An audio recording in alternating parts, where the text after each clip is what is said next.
If I were to give this ranking, I'm not gonna rank anything that's not an official album. So, was it any EPs or stuff like that? I'm not ranking. Okay, there we go. There we go. Okay, in order, we have Bastard, Goblin, Wolf, Cherry Bomb, Flower Boy, Igor, Don't Tap the Glass, Chromacopia, and then we're making this our Don't Tap the Glass. No, this is not the ranking. This is not the ranking. This is not the ranking. Don't worry. We're not, like I said, we're not gonna rank the any EPs because or any EPs, and this is the, I know this is the official. Wolf is right there. What do you mean? Wolf is right there. This is Wolf. Maybe I need to zoom in. Hold on. That was Wolf. Okay, yeah. I was getting into that. This is Call Me If You Get Lost. It's just the estate sale. It's the same shit. It's just with like 4 extra songs. That's why I'm like I'll add it. Unless you know what, unless you want me to do them both separately, which I'm okay with doing. We'll do it. So Bastard, I've never heard of Bastard, so I can't rank that. Goblin, I'm gonna tell you this right now. Goblin was fucking dog shit as hell. I know She carries the song She carries the album, but yeah. You want me to make the Grinch? Don't Tap the Glass. All right, bet. Okay.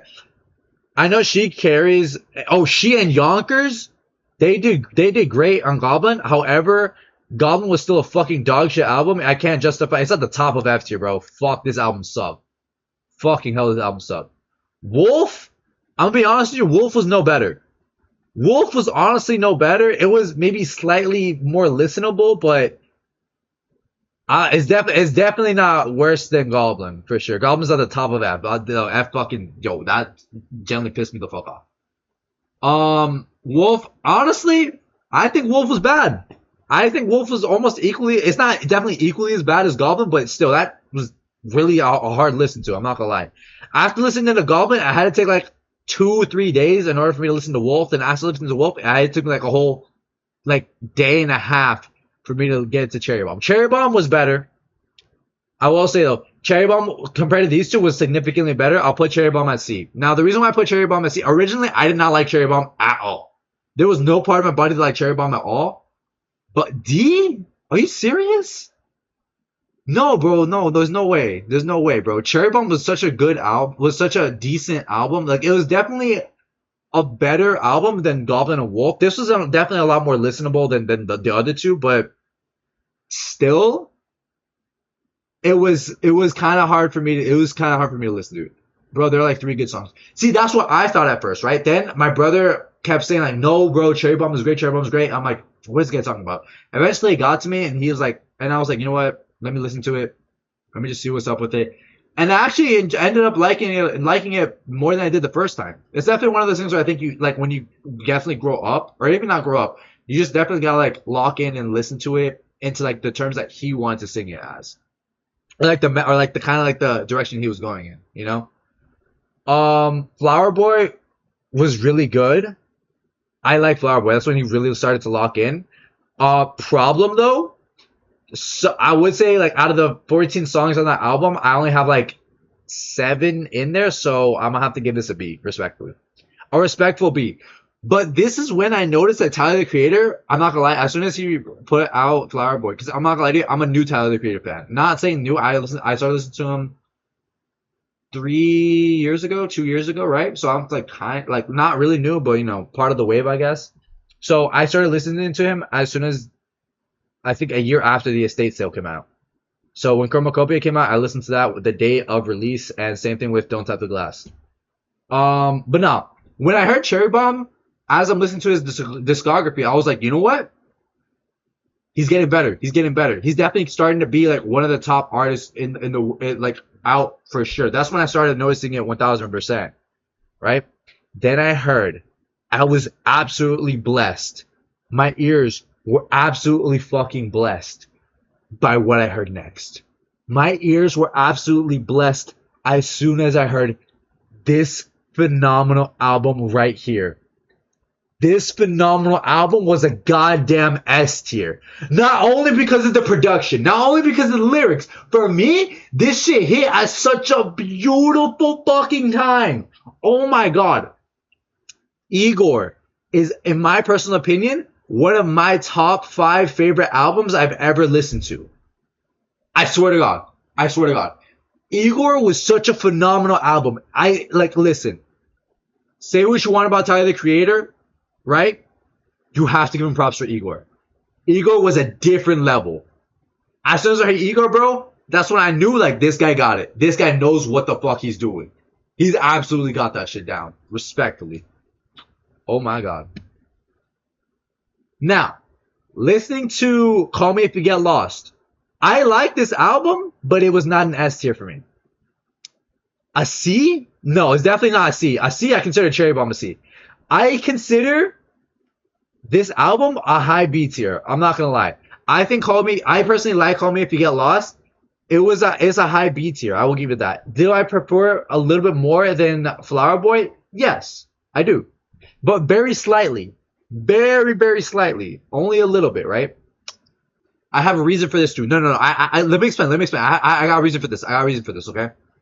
I think it's slightly better because I think he definitely was a lot more with the creative flow in this album.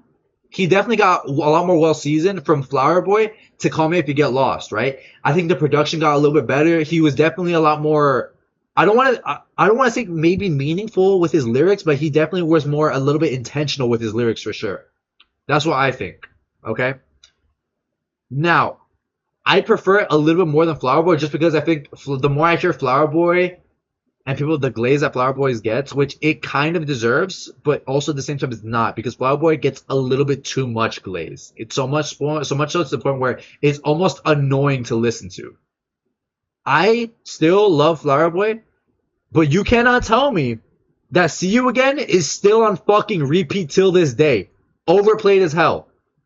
It lost its special flavor when I first heard it from that point, because I kept hearing it up until now, and I still hear it now. I'm not saying it's a bad song, but I'm also saying that it's overplayed, and I think that not ruins it a little bit, but it definitely like saturates it a lot more for sure. But the estate sale, this one was an A for me for sure. The estate sale was a big A for me. I'm gonna be honest with you. Okay. Now, I put the estate sale above for one reason alone, for one word alone. Dogtooth. Dogtooth was such a good song. And not only Dogtooth, but just okay, my thing with the estate with this one is the estate still definitely picked it up because look, what is it? Over here, Call Me If You Get Lost, it cut off right here in Safari, which I did not like too much. But then Everything Must Go, it was like, okay, Stuntman, Wharf Talk, Dogtooth, Heaven to Me, Boyfriend, Girlfriend, Sorry Not Sorry. Brother, this album was on, this edition, right? These extra, like 6 songs was on a generational fucking run. These 6 songs alone made this seem like I listened to a whole new album. And I fucking loved it. I was all for it. But the thing about it, why it's not significantly higher, is because I still remember majority of the rest of the album, and I was like, it's not an S tier for me. Because an S tier for me, I'm gonna show you what an S tier for me means. Every single fucking song here hits. That's what an S tier means to me. Now I know what you're thinking. Oh, but this is it's a 14-second thing, and it's like an interlude, so I don't consider that a song. But still, there are 2 more S's for me. Okay, I respect that. Chromacopia? I'm not gonna lie. Y'all might hate me. You might hate me for this one. I'm gonna piss people off for this one 1000%. I think it's a low A. I think it's a low A tier for sure. I did not like Chromacopia. Wait, let me rephrase that. I did not like Chromacopia as much as like The Estate Sale or Igor. It's definitely one of his best personal albums out there, 1000%. However, it's not enough.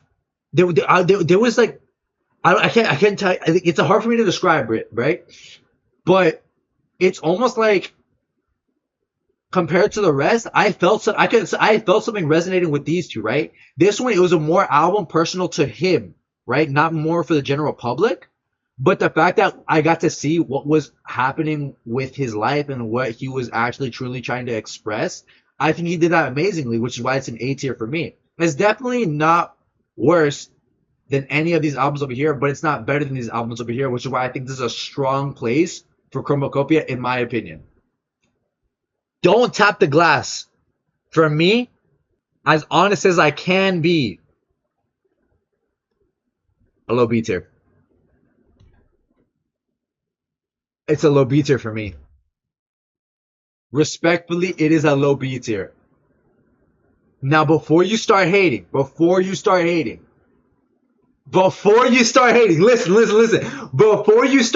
on me, all right? Before you start listen. Let me explain, okay? I have reason. I have reason, okay? I'm gonna explain. Let me explain, okay? I liked Don't Tap the Glass, Diego, two bullets for you and Sandro. That's crazy. Listen. I have reason for not liking Don't Tap the Glass as much. I would never say that Don't Tap the Glass is not a good album because it is a good album. It is such a good album, trust me. And I know Tyler the Creator wanted to be like a dance type of album. He did, okay? I get it. He wanted you, and I followed the rules. I didn't tap the glass. I actually danced. I moved around. I did everything I needed to, and I criticized it not by the lyrics because I know he wasn't going for that, but by the production itself. And the production was great. The lyrics were all right.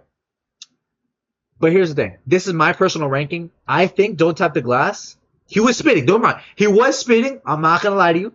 But I think that Don't Tap the Glass, it being a party album, when I tell you, I cannot stress it enough.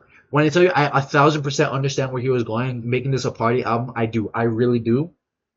But it's maybe one or two songs that I would listen to at a party, respectfully. I think the other two songs I would listen to, I think the rest of the album I would listen to in my own time whenever I'm feeling a certain type of mood.